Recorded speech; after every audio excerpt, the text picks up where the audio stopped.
Muito bem, estamos no nosso horário, 8h30.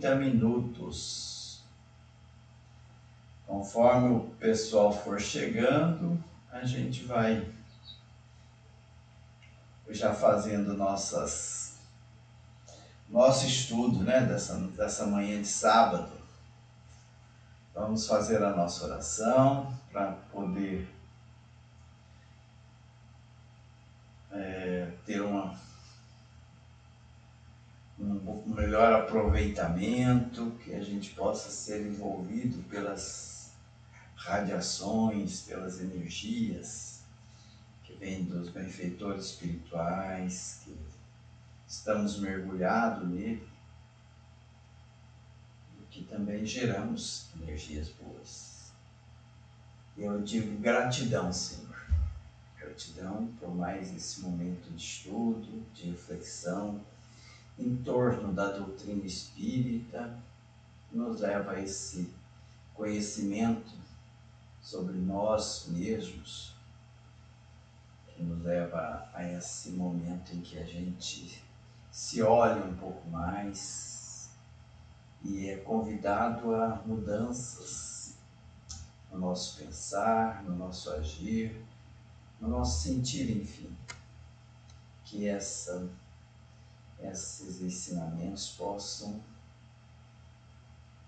nos aproximar cada vez mais do cumprimento das leis de Deus, do cumprimento dos nossos compromissos que fizemos a escolher a reencarnação neste momento. Que cada dia mais nós possamos estar envolvidos por essa energia. Graças a Deus. Assim seja. Muito bem. Então, estão todos me ouvindo bem, não? Sim. Sim, então tá bom. Eu estou um pouquinho mais distante do microfone. Hoje eu coloquei o notebook aqui numa posição diferente. Bom, na semana passada nós estávamos estudando sobre ainda o caminhar daquele moço, né, em direção à sua casa. E André Luiz estava questionando sobre ele estava aflito, né? Ele estava angustiado, estava indo à casa espírita, e a sair da casa espírita acaba que desperta nele também outras emoções, outros sentimentos, e ele começa a se reavaliar, né, nas posições dele, e a dificuldade dele era no campo do sexo. Ele diz até que ele frequentava casas de meretrizes, então ele era casado, e ele tinha carregava em si aquele sentimento de culpa, sentimento ruim de que ele não estava agindo da forma correta.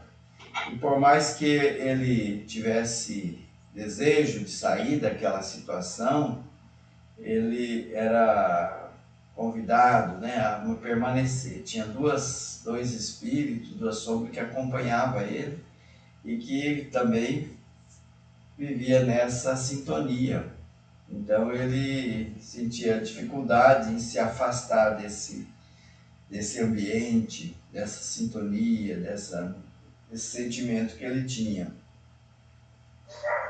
E André Luiz então olhou o ambiente em que ele se encontrava e como é que ele se encontrava também o corpo dele, pelo espiritual, que mantinha, né, muitos micro-organismos que lutavam entre si ali, então era um diagnóstico assim diferente para aquele enfermo, porque André Luiz estava habituado né, enquanto encarnado, a lidar com outro tipo de situação.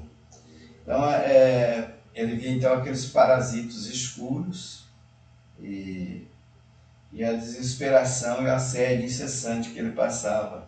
E aí ele se perguntava, né, na Terra, enquanto encarnado, né, dava uma medicação, se fosse por caso mais grave tinha intervenção cirúrgica, alguma coisa assim, tratamento, e pronto, era esse o caminho.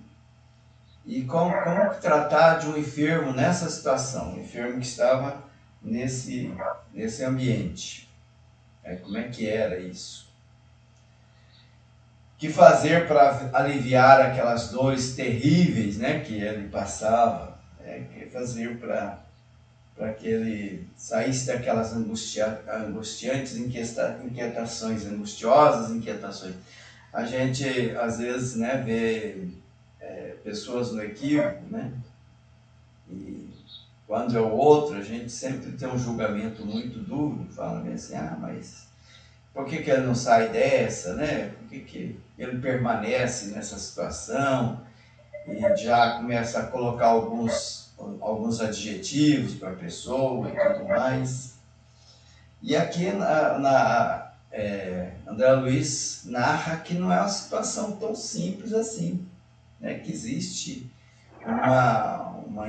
já a inclinação dele de séculos, às vezes, de muitas vidas que ele passou naquela situação e agora ele tem dificuldade de se livrar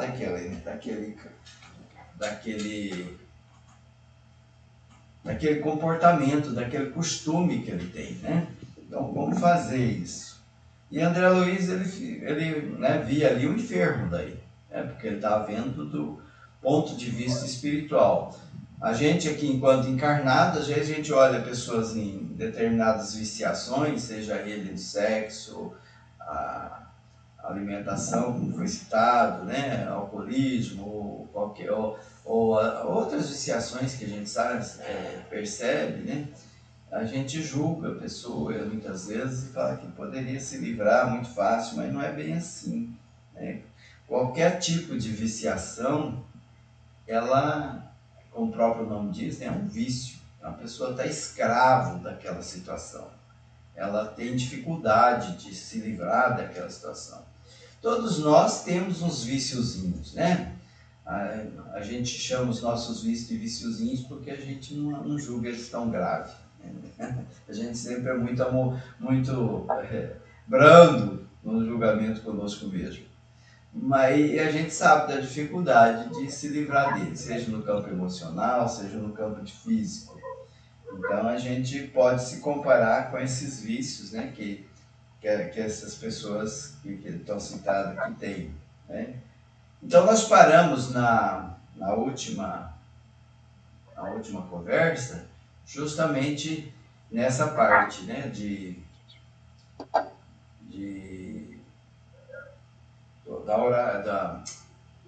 do Alexandre acompanhando esse moço, né? E então o Alexandre e André Luiz. Aí o Alexandre vem em socorro, né, do André Luiz para buscar esclarecer ele, né, sobre essa situação. Ué, o que aconteceu aqui? Parece que sumiu. Tá. Sobre a situação que ele estava passando, né? E a origem dos todos os sofrimentos, ele diz quase todo sofrimento, tem origem justamente nessas questões do coração, né? nessas dificuldades que nós temos de lidar com as emoções, com os sentimentos. E quando nós estamos envolvidos nessa situação, nós atraímos também tanto os corpúsculos, aqueles, né, que são micro-organismos, quanto entidades mesmo que também estão naquela faixa vibratória.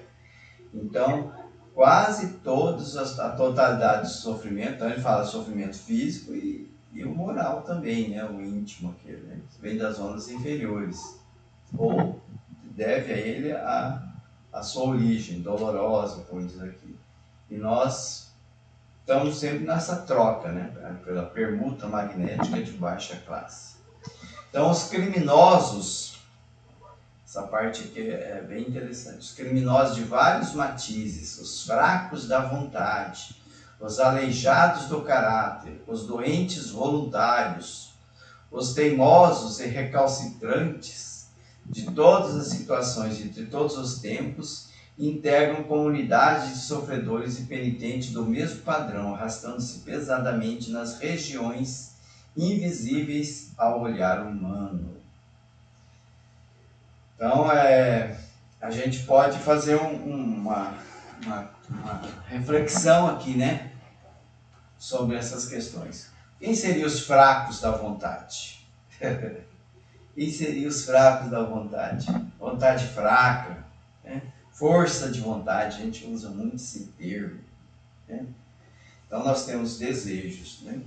E os desejos nos chamam para situações mais assim, prazerosas, né? Mas que têm consequências muitas vezes muito difíceis. E a nossa vontade nos encaminha para aquilo que o desejo nos chama, né? Então, aí que nós vamos avaliar. Nós estamos estudando, né? E a gente já sabe das consequências de muitas. Bom dia, Cristiano, seja bem-vindo. Bom dia, Dilon. Bom dia, filho. Bom dia, filho. Bom dia, mamãe. Benção. Deus abençoe, Cristian. Bom dia. Seja bem-vindo.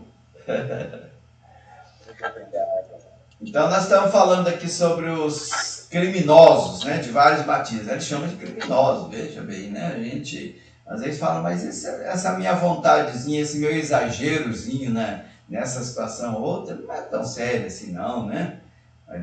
Olha, criminosos de vários matizes. Então, fraco de vontade é esse, né? Que ele tem o desejo, e o desejo é para os prazeres da vida material, que são muito tentadores, e ele não consegue resistir àquela tentação. O Pai Nosso diz bem isso, né? Para dar força a resistir às tentações. E a gente se deixa levar, né? E a gente que está estudando a doutrina espírita e muitos outros, né, que estuda na filosofia, nas religiões de uma forma geral, sabe as consequências, né, físicas ou morais de determinadas inclinações. E ainda assim a gente vai para aquele lado, sabendo que vai ter consequências, sabendo que nós vamos sofrer com isso, vamos nos adoecer, seja fisicamente, né, como disse no slide anterior, quase todas, né, os sofrimentos têm origem nesses desvios, né, de comportamento que nós temos. Os aleijados de caráter, né, ele cita também, aquela pessoa que o caráter dele não é muito firme, né, na questão da honestidade, por exemplo, na questão dos comportamentos equivocados, sabe que aquele comportamento não é bom, mas se deixa levar e faz, né? Até trazendo sofrimento para pessoas que amam, né? Naquele comportamento que ele traz. Veja que no exemplo aqui o moço é casado, né? E ele vai para junto das meretrizes. Então ele traz sofrimento para a pessoa que ele ama, né? Que é a pessoa que ele é casado. Os doentes voluntários. Os doentes voluntários seriam aqueles, né, que sabe que aquele comportamento é o responsável pela sua enfermidade e ainda assim ele mantém aquele comportamento. Volto a repetir, seja no campo físico, seja no campo moral. Por exemplo, tem pessoas que têm problema de diabetes e não se contém, né? Não se contém. E às vezes ele pode se controlar, né? Não é todos, né? Tem situações que é muito difícil mesmo controlar, a gente entende, né? Muito embora no Livro dos Espíritos diz que todo arrastamento não é irresistível, é um arrastamento. É um arrastamento que é muito difícil, né? Mas não é irresistível, a gente pode controlar ele, né? Mas a gente entende que é muito difícil, né?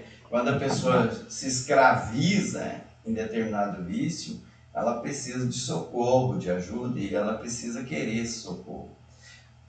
E doentes voluntários aqui se aplica a todos. Não tem aquele doente voluntário, você encontra ele assim, ele, ai meu Deus, minha vida é isso, minha vida é aquilo, isso, como eu sofro, Às vezes você pode comentar até, olha, ontem eu passei por uma indisposição, né? Não sei se foi a água que eu tomei, a alimentação, e passei mal e tal. Ela já tem um monte de situações dela, né, para contar, e sofre, como eu sou infeliz, como eu sou...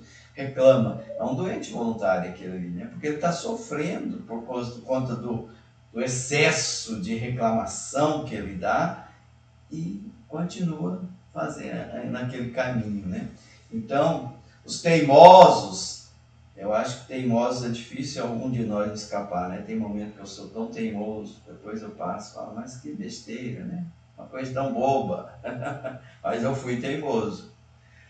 Então, aqui diz, né? O recalcitrante de todas as situações, então ele se repete mesmo, né? Então, são sofredores.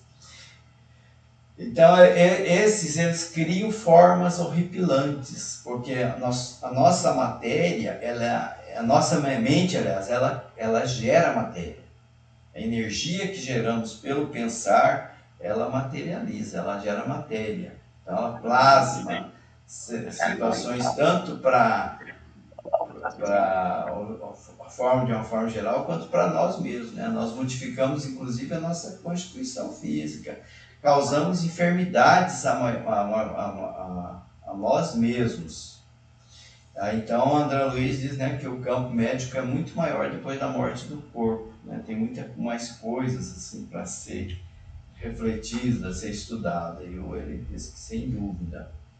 E daí, então, ele continuava assim, intrigado com aquela situação, como vencer o vampirismo, né? Aquele moço estava sendo vítima de vampirização e ele queria sair daquela. A gente observava a vontade dele, o desejo dele de sair daquela situação. O que fazer para ajudar ele, né? Para ele sair expulsar, né? Fazer uma limpeza daquela região microbiana, né? Como é que faz isso? Como lutar com as forças mentais degradantes, as atrações, né? Aquela coisa que vem na nossa mente para a gente fazer o que não deve. No mundo, nós temos clínica especializada e técnica cirúrgica, antídoto de vários sistemas curativos. Mas e aqui? Ele estava sempre fazendo analogia com o exercício da medicina que ele teve aqui na Terra. Então, na Terra, ele tinha a solução, ele sabia como fazer, né?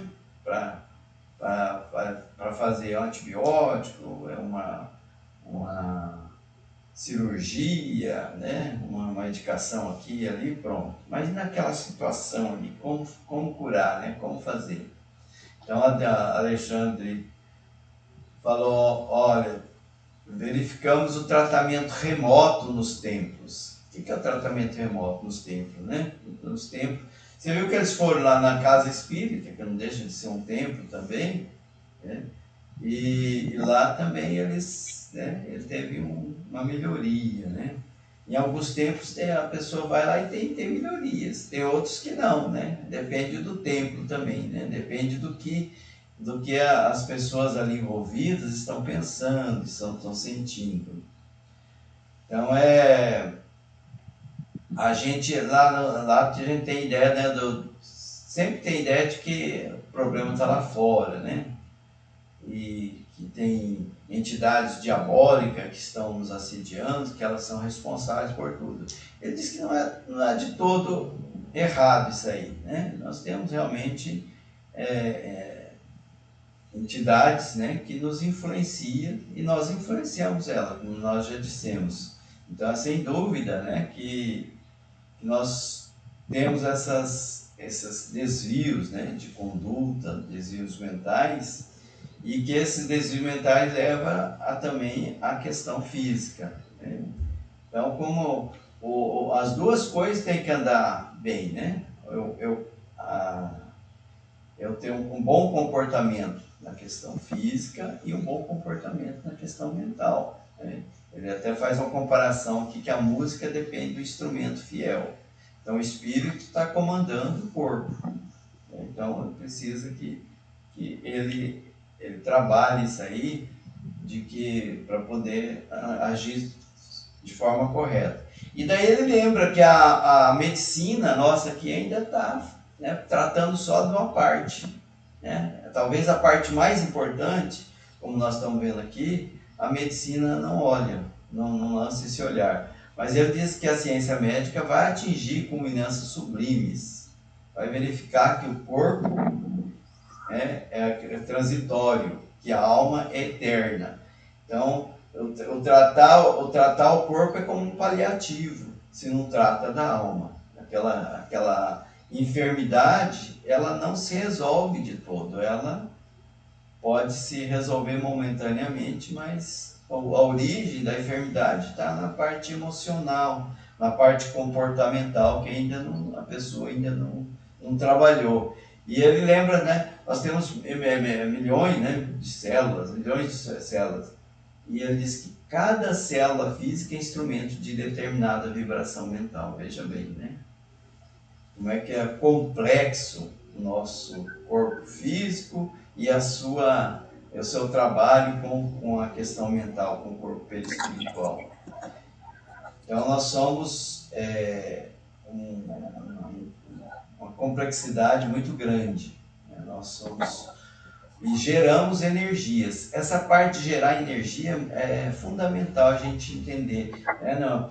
Várias obras espíritas de Leon Denis, do próprio André Luiz e muitas outras obras de Emmanuel, a Joana de Anjos, trata dessa questão das energias. Tem um exemplo que ele diz assim, que nós somos como dínamos, geradores de energia. Então, nós geramos energias o tempo todo. E qual a qualidade dessa energia que eu gero, que eu tenho que estar de olho, né? E estou sempre gerando. Alguém quer fazer um comentário para a gente dizer que está tudo certo ou que está tudo errado?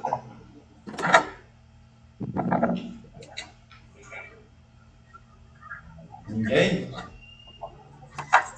Sobre o assunto, eu não tenho que comentar nada, mas hoje não está bom.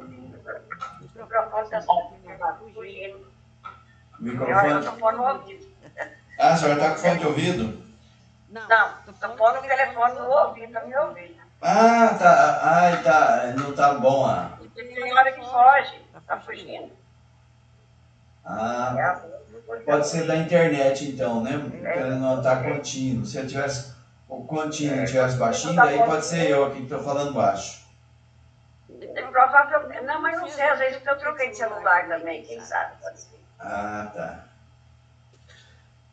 Bom, a luta do aperfeiçoamento é vastíssima. Então a gente acha que a gente secciona, né, a nossa luta diária, né? A gente focaliza uma determinada coisa, é essa parte que eu tenho que lutar. E geralmente a gente focaliza sempre nas partes materiais. Ele diz que é vastíssima, né? Nós temos então uma luta o tempo todo, né? Tem muitos campos de batalha. E aqui ele está falando do campo de batalha do vampirismo, que a gente precisa ter esse combate sistemático, ele diz. Porque ele traz, né, muitas consequências, como nós vimos aqui. E as múltiplas moléstias da alma gera esses vampirizadores, seja os micro, né, quanto as entidades que não se aproximam de nós. Aí ele diz assim, não faltam processos saneadores e curativos de natureza exterior. No entanto, examinando o assunto da essência, somos compelidos a reconhecer que cada filho de Deus deve ser médico de si mesmo. Então, quando você vai no centro, toma um passe, quando a gente vai num ambiente mais espiritualizado, né, seja no nosso lar mesmo, ou numa igreja, né, e a gente sente aquilo ali, promovido uma certa limpeza, né, como nós vimos no caso dessas pessoas que estavam no centro, elas estavam bem. Então, ali a gente sente melhor. Mas ele lembra que para que isso seja contínuo, seja permanente, ele diz aqui, cada filho de Deus deve ser o médico de si mesmo. Então, nós temos condições de trabalhar essas situações, né? Não adianta a gente querer culpar, né, as entidades, os micro-organismos aqui na Terra, nas questões das enfermidades físicas. A gente sempre acha o responsável. Ah, foi a comida, não caiu bem, foi isso, foi aquilo. Mas no campo, no campo espiritual a gente não tem essa fuga, né? Para dizer que não foi. E aqui também, né? Se a gente for analisar bem, de forma assim bem tranquila, nós vamos perceber que nós somos médicos de nós mesmos, em todos os campos. Então, enquanto a gente não perceber isso de forma assim, muito clara, nós vamos estar sofrendo dessas situações que nós somos responsáveis, que nós é que promovemos ela. E aí então André Luiz demonstrava assim, muita surpresa quanto a isso, né? Muito embora já tivesse ouvido sobre isso. E o rapaz então estava se dirigindo à casa dele, ao reduto doméstico, a pé, e ali o Alexandre ainda falou: há diversos processos de medicação espiritual contra o vampirismo, os quais poderemos desenvolver em direções diversas. Mas daí nós vamos mostrar na prática como é que funciona isso, né? Como é que a medicação espiritual pode agir em situações como essa. Então, porque a gente às vezes, né, vê uma pessoa numa situação dessa e fala, é por conta dele, ele que resolve, ele pode resolver, né? Sai dessa, meu irmão, que você se cura. Mas tem também os remédios, né, de ajuda externa, né, de espíritos benfeitores, de pessoas encarnadas que pode auxiliar o outro quando ele está nessa situação. Ele não está entregue somente a si mesmo, né? Tem a intervenção exterior, né? Pode ser feita. E daí ele está dizendo aqui que ele vai dar um exemplo disso, de medicação espiritual contra o vampirismo. Na prática, vamos visitar então o lar do nosso amigo. Você conhecerá o mais poderoso antídoto. Então veja que ele vai apresentar a medicação mais eficiente. Claro que existem muitas outras formas de medicação, mas essa é o mais poderoso antídoto. E ele então, curioso, observou que quando ele mais se aproximava da casa, as entidades infelizes, elas se mostravam incomodadas com aquilo, né? Contrafeitas, elas não estavam felizes com ele indo para a casa dele.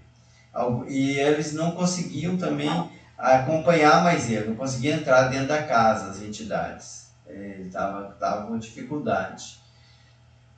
Aí ele fala, naturalmente você sabe, meu caro, que a prece traça fronteiras vibratórias. Nós já vimos isso no nosso lar, nos mensageiros, né? O poder da prece em criar barreiras, em criar proteções em determinados ambientes. E aqui, de novo, ele vai lembrar disso.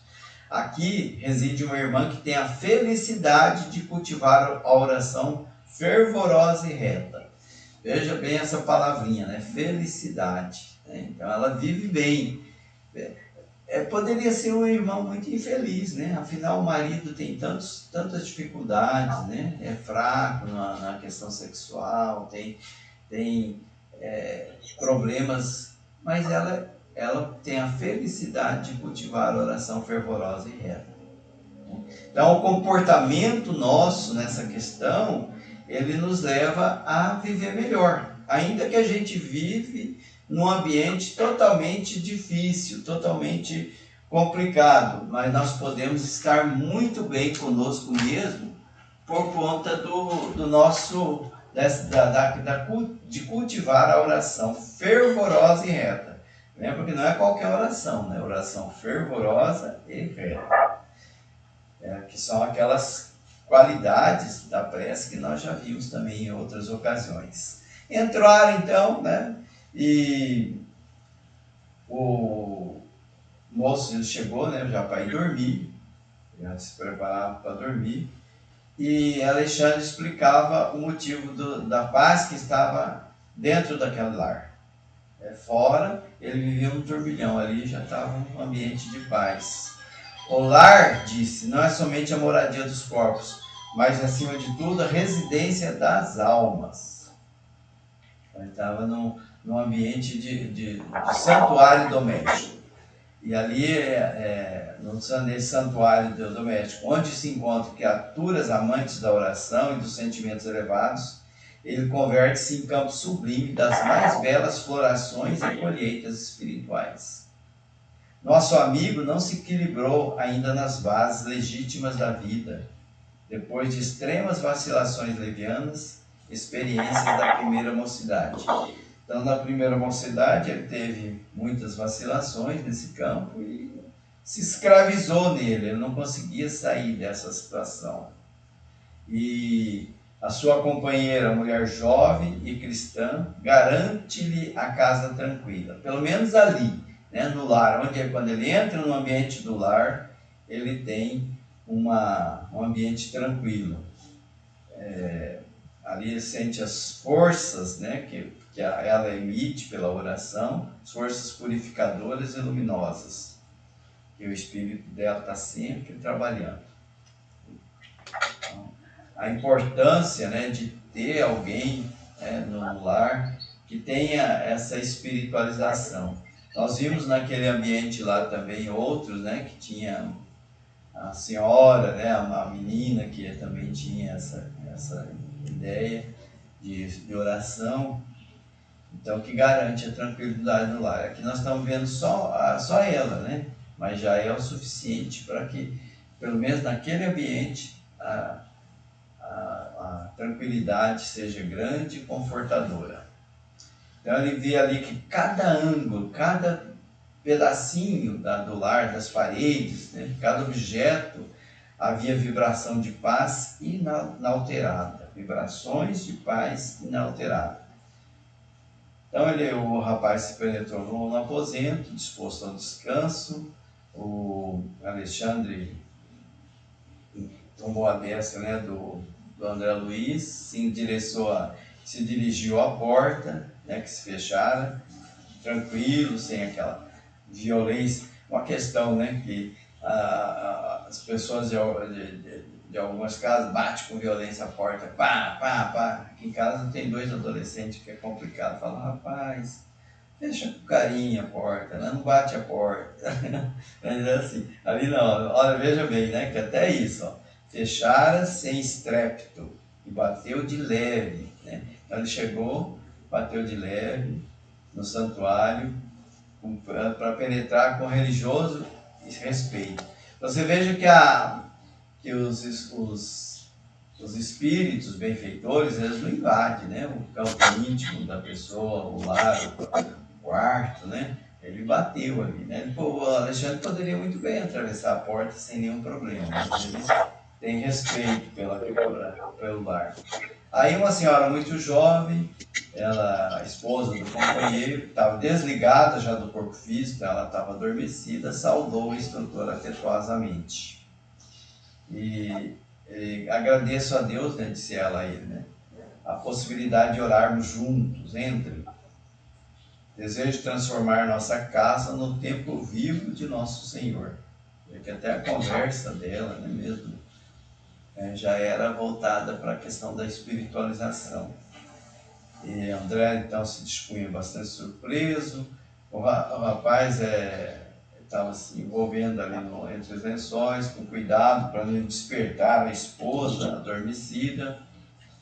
E o André Luiz então olhava aquele quadro bonito, né, santificado, a luminosidade, os fios, né, de energia magnética, ligando a alma da amiga ali, a forma física, que estava ali tranquila, serena.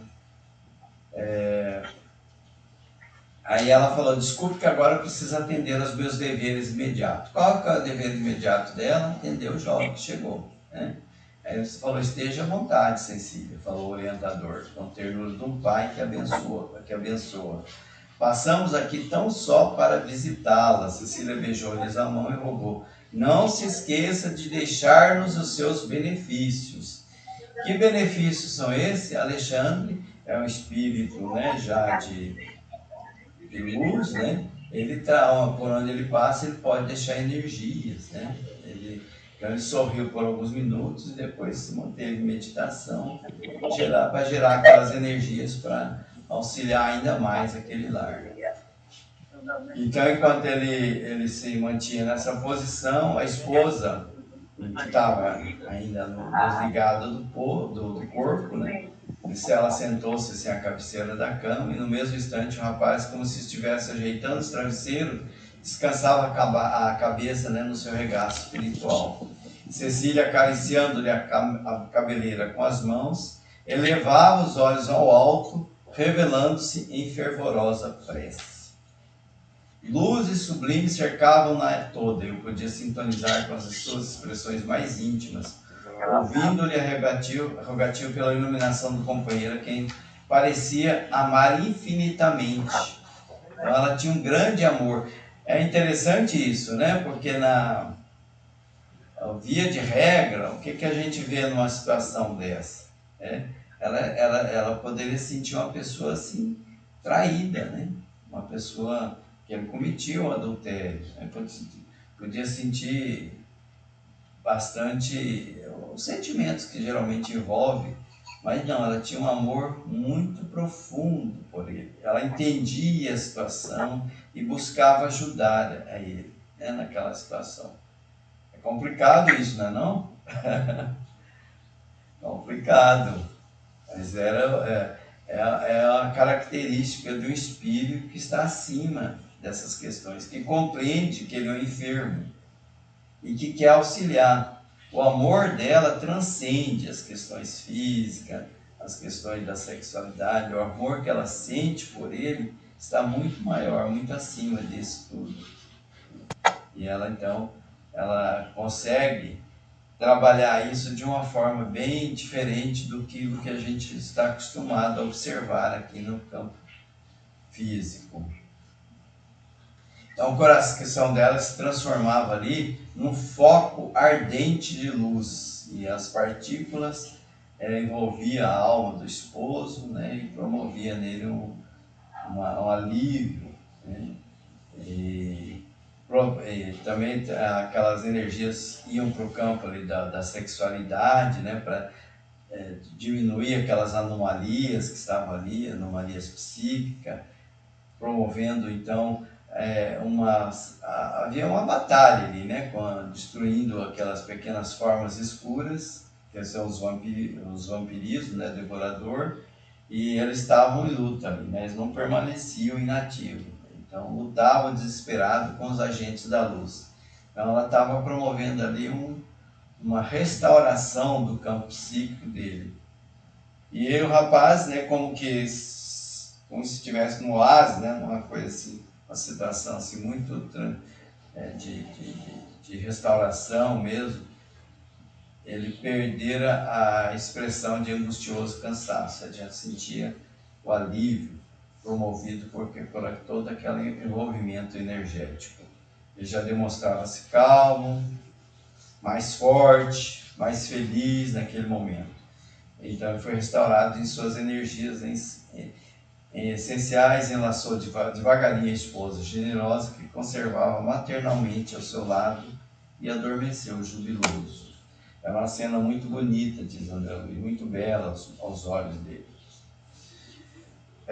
Ele queria explicações e o Alexandre então chamou ele para fora do quarto, né, para conversarem melhor, para explicar.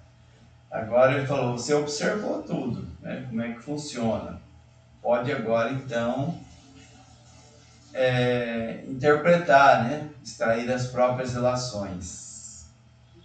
Mas o André ainda insiste, né, mas eu queria ouvir de você, né, as considerações. Não tenha dúvida, a oração é o mais eficiente antídoto do vampirismo. De novo, né, ele diz, olha, a oração é o mais eficiente antídoto do vampirismo. A prece não é movimento mecânico dos lábios, nem disco de fácil repetição no aparelho da mente. É vibração, é energia, é poder. A criatura que ora, mobilizando as próprias forças, realiza trabalho de inexprimível significação. Então a prece é muito mais do que o falar, do que o expressar, verbalizar. É energia. Então quando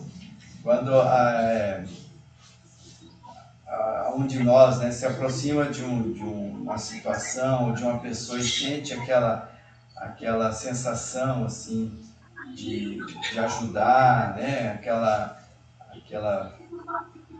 amorosidade com relação àquela pessoa, a gente não está falando nada, nem pensando nenhuma palavra, assim, verbalizando ou criando na mente palavras, só gerando energia ali. E aquilo ali já é oração, é energia, a vibração é poder. Então é muito mais do que as palavras. As palavras são ferramentas para a gente se concentrar naquilo que a gente quer fazer, na nossa vontade. Mas o objetivo das palavras é gerar essas energias, como está descrito aqui, as energias que a esposa dele estava gerando e que estava promovendo essa limpeza, né, desses vampiros energéticos.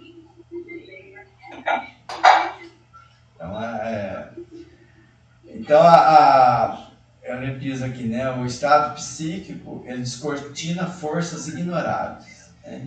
Então, ela vai colocando, né, cada vez mais em condições, né, e com fontes, né, de energéticos superiores. Ela vai extraindo as energias e essas energias vão envolvendo aquela pessoa enferma.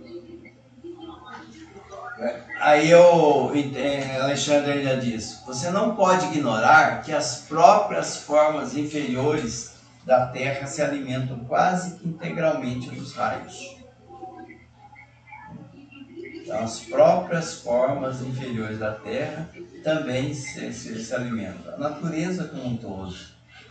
Descem sobre a fronte humana a cada minuto bilhões de raios cósmicos oriundos das estrelas e planetas amplamente distanciados da Terra, sem nos referirmos aos raios solares, caloríficos, luminosos, que a ciência terrestre mal começa a conhecer. Então, quando nós vamos em alguns trabalhos, né, dentro da casa espírita, trabalho de radiações, que a gente vai evocar as energias, nós evocamos as energias dos raios cósmicos, né, do cosmos todo. Então aqui ela cita, ó. Então nós estamos o tempo todo sendo atingido por bilhões de raios cósmicos. E esses raios cósmicos podemos utilizar em benefício de nós mesmos, em benefício do próximo. Depois ele cita também que esses raios vêm também da parte horizontal, né? Então vem das cachoeiras, dos elementos vivos, das florestas, dos metais, dos habitantes da Terra de uma forma geral. E depois ele fala também dos pés, né? Que vem também do centro da Terra. Então são as três origens principais, né? Do cosmos, do interior da Terra e dos seres vivos na crosta terrestre. Então a admiração impusera-me o silêncio, mas o orientador prosseguiu. Então ele prosseguiu dizendo, as emanações da natureza psíquica que envolvem a humanidade provenientes das colônias de seres desencarnados que rodeiam a Terra. Então a gente tem também as colônias. Nessas colônias tem muitos espíritos, né, benfeitores trabalhando em direção ao bem, que estão sempre em oração ali. Então ali também é um campo de energia boa, que também recebemos quando nós estamos em oração. Então no momento da oração nós podemos evocar essas energias, né? Energia da Terra, energia do cosmos, energia do horizonte, energia das colônias espirituais. Todas essas energias elas nos acolhem. Tanto na oração coletiva quanto individual nós podemos fazer isso, para nos nutrir dessas energias.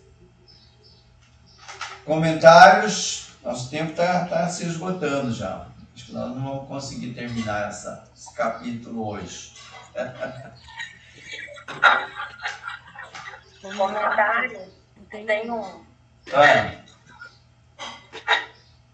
Discernir entre o que é realmente o nosso pensamento e o que é a influência, a gente já sabe. O primeiro pensamento que você pensa sobre uma coisa é o seu, né? Quando você começa a repensar, vem as influências. E quando você cede às influências, aí que é o nosso problema. Mas, por mais que a gente estude, que a gente saiba, o anjinho e o outro não tão bonzinho do lado do seu ombro é muita gente ao mesmo tempo. E aí tem que ter uma força de vontade, né, dona Lalinha? Tão grande. Tão força de vontade tem que ter, né? Você sabe que está errado, mas às vezes você quer tanto. Aí, por isso que tem aquele negócio, cuidado com o que você pede, porque você pode receber, né? É isso mesmo. É difícil a gente quebrar nossas próprias barreiras. É um exercício de vida inteiro, né? Você vai exercitando, você vai estudando, igual a gente está fazendo aqui. Um exemplo básico, assim, a gente, vamos controlar a minha língua, nós vamos focar, não vamos falar mal do outro, não vamos deixar as picuinhas acontecerem, vamos controlar nossa reatividade ao outro. Você vai fazendo esse exercício, de repente, você cai de novo. Por alguma fala de uma coisa, aí você vai culpar quem? Só você mesmo que não está se controlando. É uma vida de bom. Uma luta diária que a gente tem que ter contra a gente mesmo. Tem que lutar, tem que ter. Então, nós devemos considerar que nós somos seres milenares. E como seres milenares que somos, nós já passamos por muitas experiências, muitas viciações. Então, determinadas viciações, elas estão dentro de nós, latente. Determinada coisa starta ela, como um gatilho. Joana de Anjos até fala isso nos estudos de Joana de Anjos, ela lembra sempre dessa questão. São gatilhos que nós devemos estar alerta. Olha, caiu minha vibração agora. Por que caiu minha vibração? O que aconteceu que disparou esse gatilho? Foi uma palavra que alguém falou? Foi a presença de alguém? Foi uma situação que eu imaginei? Foi alguma coisa que eu vi? Para eu trabalhar esses gatilhos, né? Que eles estão aqui, eles existem. É por isso que nós estamos encarnados, que é para justamente consertar essas questões que estão dentro de nós ainda, que disparam ocasionalmente por determinadas situações. Né? Odilon, nessa sua fala toda, o que ficou na minha cabeça somos seres milenares. Se somos seres milenares, o que a gente já sabe que poxa vida, milenar, não é centenário, é milenar. Então a gente já devia aprender. Isso me deixa mais com um constrangimento, porque é tão milenar, eu já vivi tanto, porque que ainda me deixo, sabe? Isso não me conforta, isso me deixa mais com raiva de mim mesmo, sabe? Porque se é tudo isso, não, por que essa mente, nesse momento, está neste corpo, não aprendeu ainda, gente? Isso não me conforta, me deixa mais preocupada comigo mesmo. É um esquecimento da existência, a gente tem essa gratificação de esquecer o que foi do passado, a gente chega aqui e não faz nada do que a gente pensou que ia fazer, né? Muda tudo. É desse jeito. Mas vai indo, uma hora nós aprendemos. Verdade. O que consola é que se a gente for olhar para trás, né, nas civilizações mesmo, a gente vai perceber que nós já avançamos bastante. Não é não? Nós já avançamos bem, mudamos muitos comportamentos, coisas que a gente achava tão natural fazer, hoje a gente já fala, opa, isso aí não é certo não, né? Já nos escandalizamos, já nos indignamos com certas coisas. E antes antigamente a gente encarava como natural. Então já avançamos. Então, tanto quanto indivíduo, quanto coletivo, nós já avançamos bastante. E estamos aqui para avançar um pouco mais. E aqueles que conseguirem, né, como disse anteriormente, avançar mais nesse campo, que ele fala aqui da oração, nesse capítulo, é mais feliz. Já, agora, já vive bem. Esse exemplo que ele trouxe aqui, né, dessa mulher, ela vive bem, né? Às vezes, aos olhos dos outros, falam, mas é uma tola, é uma ingênua, né? Onde já se viu, o cara apronta com ela o tempo todo e ela está aí, ó, sendo boazinha, recebendo ele de braços abertos, fazendo oração para ele, é uma tola. Será? Né? Quem que está melhor? Quem que está mais feliz? Né? Quem que está bem consigo mesmo? E às vezes a gente, pelo nosso orgulho, a gente considera muito a opinião do outro. Né? E daí a gente acaba resvalando, né? Achando que... E o que eu quero ser? Quero ser feliz, né? Eu estou bem, né, nessa situação, estou confortável, ajudando uma pessoa que eu amo, desconsiderando as convenções do dia a dia. Que bom, né? Muitas coisas que hoje se faz e é natural e as pessoas e a sociedade encara como natural, antigamente era vergonhoso, né? Falava, não, imagina, eu não posso aceitar isso. É dívida de sangue, eu tenho que fazer isso e aquilo. Né? E assim nós vamos mudando a nossa cultura, o nosso comportamento, a nossa forma de ver a vida para melhor.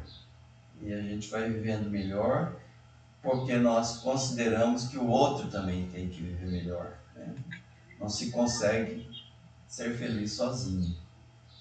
Então, nós recebemos esses raios, ela diz, Alexandre diz aqui, ó, cada um de nós recebe trilhões de raios, de vária ordem, e emitimos forças que nos são peculiares e que vão atuar no plano da vida. Por vezes em regiões muitíssimas afastadas de nós. Então essas emissões magnéticas, essas energias, ela não tem fronteira, né? Pode ser lá, né? A gente pode dirigir, por exemplo, a gente dirige orações lá para o outro lado do mundo, que está em guerra, que está em sofrimento, né? Para auxiliar as pessoas que estão lá, para auxiliar a espiritualidade. Se a gente faz isso com fervor, com boa vontade mesmo, essas energias elas vão chegar lá e vão ser utilizadas, vão ser potencializadas pela espiritualidade, aliviadores de muitos. Então nós vivemos na troca o tempo todo, né, de raios, né, recebendo e expedindo pela oração. E essa oração, ela diz aqui, ó, converte-se em fatores adiantados de cooperação eficiente e definitiva na cura do corpo. Veja que a oração, ela promove a cooperação eficiente e definitiva na cura do corpo, e na renovação da alma e iluminação da consciência. Porque quando nós oramos, nós estamos mudando a nossa forma de ver a vida, de sentir, nós estamos desenvolvendo boas qualificações dentro de nós, bons comportamentos. Então ela é uma renovação da alma e é uma iluminação da consciência. Toda prece elevada é manancial de magnetismo criador e vivificante, de que toda criatura que cultiva a oração com devido equilíbrio do sentimento transforma-se gradativamente em foco radiante de energias da divindade. Veja a importância da prece elevada. Ela é a manifestação do próprio Deus em nós. Né? Transforma-se gradativamente em foco radiante de energias da divindade. Então ele se calou, né? O instrutor. E então André Luiz perguntou, mas isso basta, né? Bastará o porém o recurso da esposa para que o nosso doente restaure o equilíbrio psíquico? Será que só isso é o bastante para que ele se cure? Lembra que nos slides anteriores, né, o André Luiz estava muito preocupado em medicar, né? Fazer uma intervenção. Como médico que era, é um doente, é um enfermo, é um paciente, então precisa intervir, medicar, fazer alguma coisa. Aí Alexandre deu um exemplo prático como é que essa intervenção pode acontecer. E daí ele queria mais, fala, mas isso aí já basta então está curado, né? Porque quando no campo físico aqui o médico fala, toma uma receita, você toma isso durante 7, 14 dias e volta aqui para a gente fazer novos exames de laboratório, ver se está tudo bem, se você já sarou. Os médicos não falam, corrige sua forma de pensar, de sentir, né? Diminui o ódio, aumenta o amor. E ele falou, então isso aí só basta, né? Essa amorosidade toda que ela tem, está tendo a oração para ele. Aí o Alexandre responde, o socorro de Cecília é valioso para o companheiro, mas, sempre tem um mais, né? O potencial de missão divina pertence a ela, como fruto incorruptível dos seus esforços individuais. Então, depende dele também. Né? O potencial de missão divina depende dela, né? Mas vai depender disso, dele também.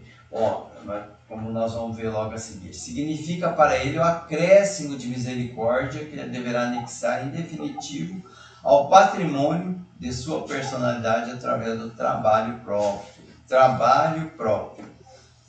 Então ele tá ali angustiado, com muitas dores, muita angústia, quer sair daquilo ali. É igual um paciente que chega lá no pronto-socorro e está precisando de ajuda. E o Google avisou que nós temos 1 minuto só, nem vai dar para concluir aquilo ali. Vamos para a nossa oração. Acabou de avisar aqui. Aí ficamos nesse slide. Nesse slide, vamos refletir nele que na próxima reunião nós continuaremos refletindo sobre ele. Dona Lalinha. Oi, tô aqui. A senhora faz oração para nós? Se acabar o nosso tempo, um bom final de semana para todos. Então, vamos continuar com o nosso pensamento elevado ao nosso Senhor Jesus Cristo. Pedir a Ele, ao nosso Mestre, que sempre continue ao nosso lado, nos enviando equipes para que nos dê orientações, para que possamos cada dia. Deus abençoe.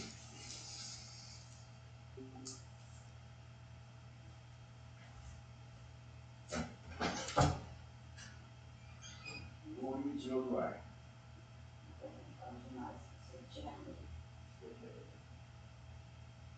Emitir o ar. No meio da minha reunião. Que